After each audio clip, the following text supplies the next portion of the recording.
سلام بچه، من اولین ویدیوی من اسمم سجاد شایبی نژاد. اومدم با آموزش که تو ماینکرافت خونه اینا ساختم. صبر کنید. نه یه لحظه اشتباه زدم. بچه های خونه ای ساختم. فکر کنم تو 2 روز 3 روز میتونی زود بسازیش.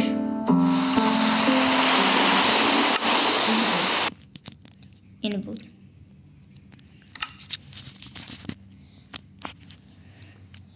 الان خودتون میبینید چه چیزایی ساختم. اینا وسایل من. مردم یه لحظه. اینجا میتونید سنگ بکنید. اینجا مزرعه.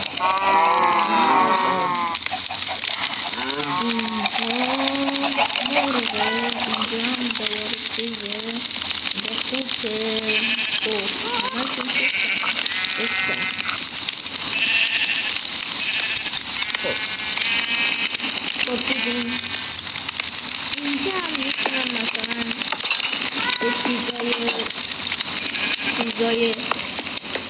چیزایی بکنم بدم. خب بچه این انگار یعنی جنگلش کردم. اینو زیاد جنگل نشدم. اینجا استخره.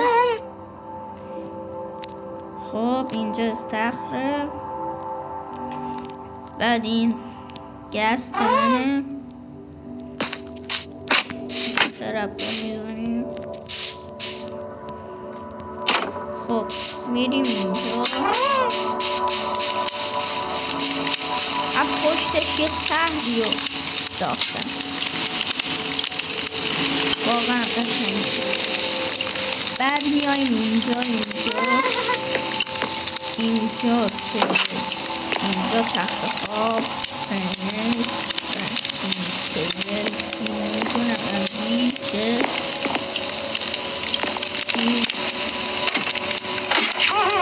ویدیوی بعدی میخوام براتون کتابخونه بسازم. خب اینجا میتونی غذا جمع کنی. اینجا کرافتینگ تیبل، فینس.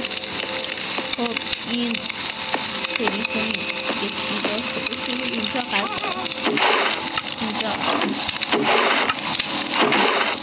خب بینیم بالای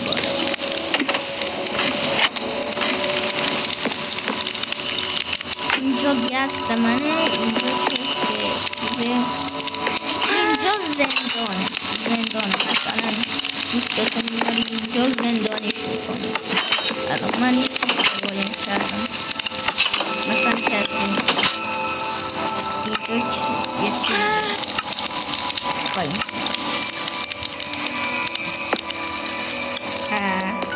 بلنگ